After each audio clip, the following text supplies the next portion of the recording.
اس سورت کا نام سورۃ الدہر بھی ہے اور اس کا نام سورۃ الانسان بھی ہے۔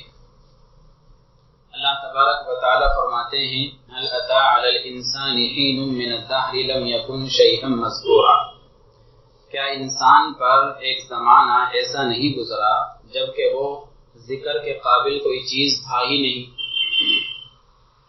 ایسا دور انسان پر کب گزرا کہ جب انسان کا کوئی وجود ہی نہیں تھا، اس کا کوئی ذکر، اس کا کوئی تذکرہ ہی نہیں تھا۔ اس کے بارے میں علماء دو قول لکھتے ہیں۔ پہلا قول تو یہ ہے کہ یہ اس وقت کی بات ہے کہ جب اللہ تبارک و تعالیٰ نے اس زمین کو پیدا نہیں فرمایا تھا۔ ظاہر سی بات ہے جب اللہ تعالیٰ نے زمین ہی پیدا نہیں فرمائی تو زمین پر کوئی مخلوق بھی نہیں تھی، زندگی کا نام و نشان ہی نہیں تھا، نہ زمین تھی اور نہ انسان تھا۔ اس سے ہمیں یہ پتہ چلتا ہے کہ انسان جو ہے یہ کوئی ازلی اور ابدی مخلوق نہیں ہے کہ جو ہمیشہ سے ہو اور ہمیشہ رہے گا۔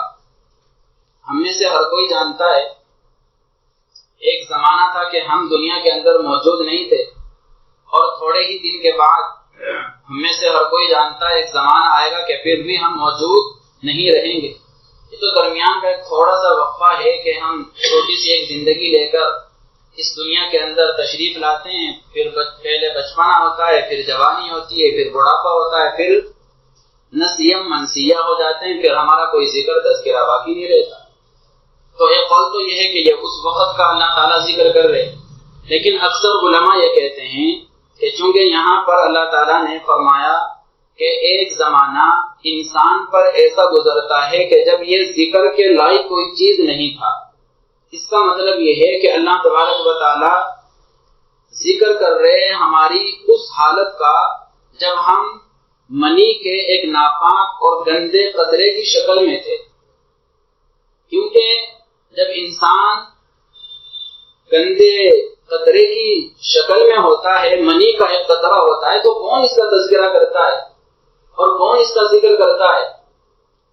یہ تو ایک ناپاک قطرہ، گندا قطرہ ایسا ہوتا ہے کہ خود انسان اپنے ہی قطرے سے نفرت کرتا ہے، گھن کرتا ہے۔ تو اس وقت انسان ذکر کے لائق کوئی چیز نہیں تھا۔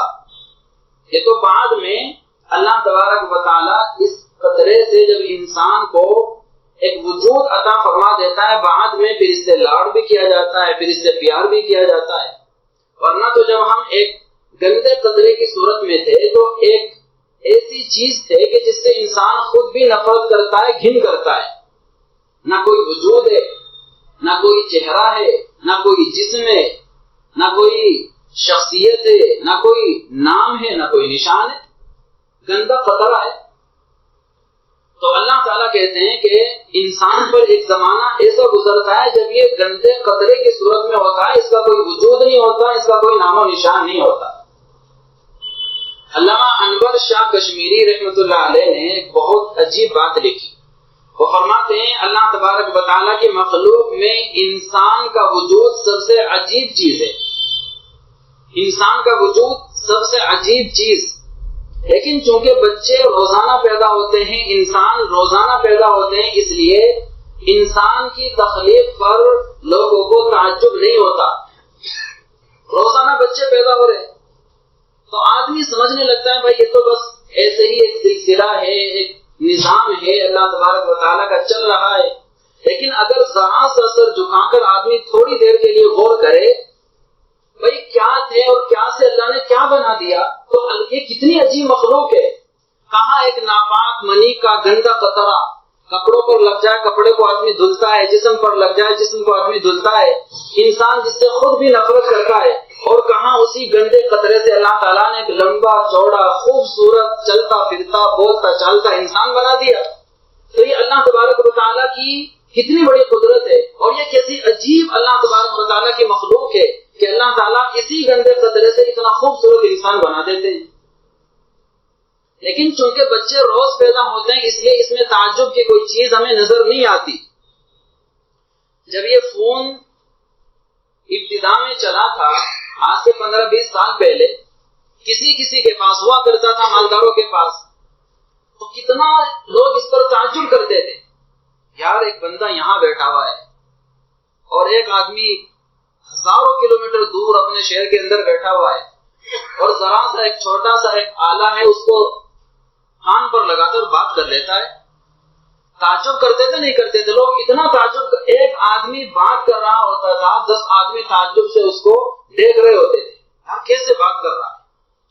تو شروعات میں جب ایک نئی چیز آئی تھی تو لوگ اس پر تعجب کرتے تھے، لیکن اب چونکہ ہر انسان کے پاس ہے، کسی کی جیب میں، تو اس میں کوئی تعجب نظر نہیں آتا.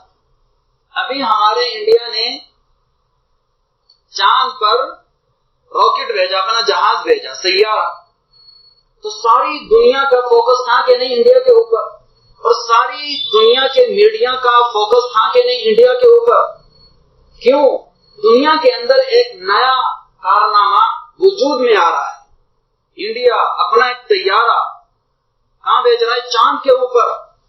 اس لیے فوکس کیا جا رہا. ہو سکتا ہے آنے والے دنوں میں، آنے والے چند سالوں میں یا چند صدیوں میں چاند پر آنا جانا سیر و تفریح کے لیے اس قدر عام ہو جائے جس طرح ایک شہر سے دوسرے شہر میں آنا جانا عام ہوتا ہے. تو کیا پھر بھی لوگ تعجب کریں گے؟ پھر یہ کوئی تعجب کی چیز نہیں رہے گی. تو جو چیز میرے عزیزوں کثرت کے ساتھ وجود میں آنے لگتی ہے، آسانی کے ساتھ مہیا ہونے لگتی ہے، پھر اس میں تعجب کی کوئی چیز باقی نہیں رہتی. انسان کی حقیقت پر اگر آپ غور کریں، اللہ تعالیٰ نے کس چیز سے کتنا خوبصورت انسان پیدا کیا، اگر آپ اس کی حقیقت میں جا کر کے غور کریں گے تو واقعی آپ پکاریں گے فَتَبَارَكَ اللَّهُ أَحْسَنُ الْخَالِقِينَ، کہ اللہ تو نے کتنی خوبصورت چیز پیدا فرمائی. لیکن اگر غور نہیں کریں گے، جیسے عام طور سے ایسا ہوتا ہے، تو پھر آدمی یہی سمجھے گا بھائی بچے روزانہ پیدا ہوتے ہیں، انسان روزانہ پیدا ہوتے ہیں، اس میں تعجب کی کون سی بات ہے اور اس میں عجیب کون سی بات. حالانکہ اگر آپ حقیقت میں جا کے غور کریں تو عجیب نہیں، انسان صرف عجیب نہیں، انسان تو عجوبہ ہے. اللہ تبارک و تعالیٰ کی زبردست تخلیق ہے. تو بہرحال اللہ کہتے ہیں زمانہ ایسا گزرا تمہارے اوپر، تمہارا کوئی ذکر، کوئی تذکرہ، کوئی نام نشان تھا ہی نہیں. پھر ہم نے کیا کیا؟ اِنَّا خَلَقْنَا الْإِنسَانَ مِن نُطْفَةٍ أَمْشَاجٍ، پھر ہم نے انسان کو ملے جلے نطفے سے پیدا کیا. بچہ مرد اور عورت کے ملے جلے نطفے سے پیدا ہوتا ہے. پھر ہم نے اسی نطفے سے ایک خوبصورت انسان بنا دیا. اور کمال کی بات یہ ہے میرے عزیزو، یہ جو نطفہ ہے، منی کا گندا قطرہ، اسی قطرے کے اندر اللہ تبارک و تعالی خاندانی خصوصیات بھی رکھ دیتے ہیں. جس مرد کی پشت سے یہ نطفہ نکلتا ہے اور ماں کے رحم میں جاتا ہے، اس نطفے کے ساتھ ساتھ اس مرد کی خصوصیات، اس کے اوصاف، اس کے کمالات، وہ بھی ساتھ ساتھ ماں کے رحم کے اندر منتقل ہو جاتے ہیں. یہی وجہ ہے کہ بچہ یا تو ماں پر جاتا ہے یا تو باپ پر جاتا ہے. باپ ذہین تو بیٹا بھی ذہین، اور باپ کن ذہن تو بیٹا بھی کن ذہن. باپ سخی تو بیٹا بھی سخی، اور باپ کنجوس تو بیٹا بھی کنجوس. یہ جو خاندانی صفات باپ سے اولاد کی طرف منتقل ہوتی ہیں، یہ کون سا انجیکشن لگایا جاتا ہے اور کب لگایا جاتا ہے کہ جو یہ صفات والد کی طرف سے اولاد کے اندر منتقل ہو جاتی ہے؟ یہ کوئی انجیکشن نہیں، یہ منی کا وہی قطرہ ہے. اسی قطرے کے انتقال کے ساتھ ساتھ خاندانی خصوصیات بھی بچے کے اندر منتقل ہو جاتی ہیں. تو اللہ کہتے ہیں پھر ہم نے ملے جلے نطفے سے انسان بنا دیا. کیوں بنایا؟ نبتلیہ، اس کو آزمانے کے لیے.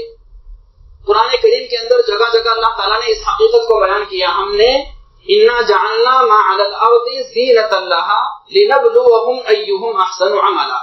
دیکھو ہم نے جو دنیا بنائی، مخلوقات بنائی، اس دنیا کے اندر ہم نے جو آرائش، آسائش، زیبائش، نمائش، خوبصورتی، چمک دمک جو ہم نے پیدا کی، یہ تمام دنیا کی خوبصورتی یہ صرف اس لیے ہے تاکہ ہم انسان کو آزما سکیں. زندگی میرے عزیزو ایک امتحان کا نام ہے، زندگی ایک آزمائش کا نام ہے. ساری زندگی ہمارا ایک امتحان چل رہا ہے. الذی خلق الموت والحیات لیبلوکم ایکم احسن عملا. اللہ کہتے ہیں یہ موت اور زندگی کا جو نظام میں نے بنایا ہے، یہ ایک امتحان ہے، یہ ایک آزمائش ہے. تمہارا امتحان لینے کے لیے میں نے یہ نظام بنایا. اللہ آزمانا چاہتے ہیں کہ دیکھوں یہ اس آزمائش کی گھڑی میں پاس ہوتا ہے کہ فیل ہوتا ہے. رخ روشن کے آگے شمع رکھ کر وہ کہتے ہیں کہ دیکھیں پروانہ ادھر کو جاتا ہے یا ادھر کو آتا ہے. یہ سمجھیں کہ اللہ تعالیٰ نے اس دنیا کو ایک شمع کی شکل میں ہمارے سامنے رکھا ہوا ہے اور ہمارا امتحان چل رہا ہے کہ دیکھوں میرا یہ بندہ اسی شمع پر مر مٹ جاتا ہے یا میرے لیے قربانی دیتا ہے. ایک امتحان ہے. امتحان کے لیے اللہ تعالیٰ نے انسان کو پیدا کیا. فَجَعَلْنَاهُ سَمِيعًا بَصِيرًا. پھر اللہ کہتے ہیں پھر ہم نے اس کو سننے والا دیکھنے والا بنایا. یہ انسان کو اللہ تعالیٰ نے جو دیکھنے کے لیے آنکھیں عطا کی، سننے کے لیے کان عطا کیے، اللہ تعالیٰ کی بہت بڑی نعمت. بہت سارے لوگ ہیں جو دیکھنے سے محروم ہیں، جو سننے سے محروم ہیں. لیکن عجیب بات یہ ہے میرے دوستو، کئی مرتبہ ایسا ہوتا ہے اللہ تعالیٰ ایک بندے سے ایک نعمت چھین لیتا ہے لیکن بدلے میں اس کو دوسری نعمت سے نواز دیتا ہے. ہم نے کئی نابینا لوگوں کو دیکھا، اللہ تعالیٰ نے ان سے ایک نعمت چھین لی، بینائی کی نعمت سے اللہ نے انہیں محروم کر دیا، لیکن دماغ کی نعمت اللہ تعالیٰ نے ان کو ایسی عطا کر دی. دماغ اللہ تعالیٰ نے ان کا اتنا تیز ترار کر دیا کہ اتنا دیکھنے والوں کا سننے والوں کا دماغ تیز نہیں ہوتا ہے کہ نہیں ہوتا. رات دن یہ منظر ہم اپنی آنکھوں سے دیکھتے ہیں. تو کئی دفعہ ایسا ہوتا ہے ایک نعمت سے اللہ تعالیٰ بندے کو محروم کر دیتے ہیں لیکن دوسری نعمت سے اللہ تعالیٰ اس کو نواز دیتے ہیں. یہ الگ بات ہے کہ ہماری طبیعت ایسی ہے، ہم چاہتے ہیں ساری نعمتیں مجھے ہی مل جائیں، دنیا کی ساری نعمتیں میرے پاس اکٹھی ہو جائیں، لیکن ایسا ہو نہیں سکتا. ایسا نہیں ہو سکتا کہ ساری نعمتیں دنیا کے اندر کسی ایک کو دے دی جائے. نہیں، کسی کو کچھ ملتا ہے، کسی کو کچھ ملتا ہے. کبھی کسی کو مکمل جہاں نہیں ملتا، کہیں زمین کہیں آسمان نہیں ملتا. تو اللہ تعالیٰ کبھی کسی کو کچھ دے دیتے ہیں، کبھی کسی کو کچھ دے دیتے ہیں. تو فرمایا کہ پھر ہم نے اس کو سننے والا اور دیکھنے والا بنایا. اِنَّا هَدَيْنَاهُ السَّبِيلَ إِمَّا شَاكِرًا وَإِمَّا كَفُورًا. اب چونکہ زندگی کا مقصد اللہ نے بتایا آزمائش ہے، امتحان ہے، اس لیے آگے اللہ کہتے ہیں پھر ہم نے اس کو سیدھا راستہ دکھا دیا. قیامت میں آ کے ہمیں یہ نہ کہہ سکے اللہ تم نے تو مجھے کچھ دکھایا ہی نہیں تھا. سیدھا راستہ کیا ہے، جنت کا راستہ کیا ہے، جہنم کا راستہ کیا. قیامت میں کوئی حجت بازی نہ کر سکے. اللہ کہتے ہیں وَهَدَيْنَاهُ النَّجْدَيْنِ. دونوں راستے ہم نے تیرے اوپر کھول دیے. ہدایت کا راستہ یہ ہے، ضلالت کا راستہ یہ ہے، میرے غضب کا راستہ یہ ہے، میری رضامندی کا راستہ یہ ہے، جنت کا یہ ہے، جہنم کا یہ ہے. میں نے تیرے اوپر کھول دیا اور راستہ دکھا کر تجھے عقل کی نعمت سے بھی نواز دیا. اب تو اپنی عقل کی بنیاد پر جس راستے کو چاہے چوز کر سکتا ہے، تیری مرضی. ہم مجبور نہیں کریں گے اسی راستے پر چلنا ہے یا اسی راستے پر چلنا ہے، نہیں. ساتھ ہی ساتھ تجھے اختیار کی نعمت بھی دے دی. تجھے ہم نے اختیار دے دیا، جس راستے پر چلنا چاہے تجھے اختیار. کوئی ہاتھ پکڑ کر تجھے روک نہیں سکتا. اب دیکھو انسان کو مکمل اختیار اللہ تعالیٰ نے دیا ہوا ہے. انسان برائی کر رہا ہے اپنے اختیار سے اور اچھائی کر رہا ہے اپنے اختیار سے. اس لیے اللہ کہتے ہیں ہم نے سیدھا راستہ تجھے دکھا دیا. اب تیری مرضی ہے، تو چاہے تو جنت والا راستہ اختیار کر لے، چاہے تو جہنم والا راستہ اختیار کر لے. بعض لوگ ایسے ہیں جو روز بروز جنت کے قریب چلے جا رہے، جنت کے قریب بڑھتے جا رہے، اور بعض لوگ ایسے ہیں جو روز بروز جہنم کے قریب بڑھتے چلے جا رہے. تو اللہ کہتے ہیں پھر ہم نے تجھے سیدھا راستہ دکھا دیا.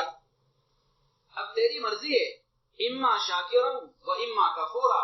چاہے تو شکر گزار بندہ بن کر زندگی گزار لے اور چاہے تو ناشکرا بن کر زندگی گزار، تیری مرضی ہے. لیکن یاد رکھنا انا اعتدنا للکافرین سلاسل واغلالا وسعیرا. ہم نے ناشکر انسانوں کے لیے زنجیریں، توق اور بھڑکتی ہوئی آگ تیار کر رکھی ہے.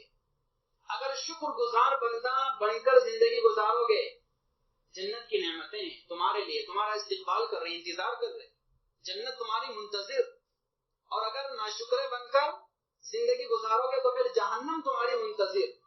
پھر جو ہے ہاتھوں میں ڈلنے والی ہتھکڑیاں اور پاؤں میں پڑنے والی بیڑیاں اور گلے میں ڈلنے والا توق جہنم کا، وہ ہم نے تمہارے لیے تیار کر کے رکھا ہوا. ان الابرار یشربون. اور جو شکر گزار بندہ شکر گزاری کے ساتھ زندگی گزارے گا، ان کو کیا ملے گا؟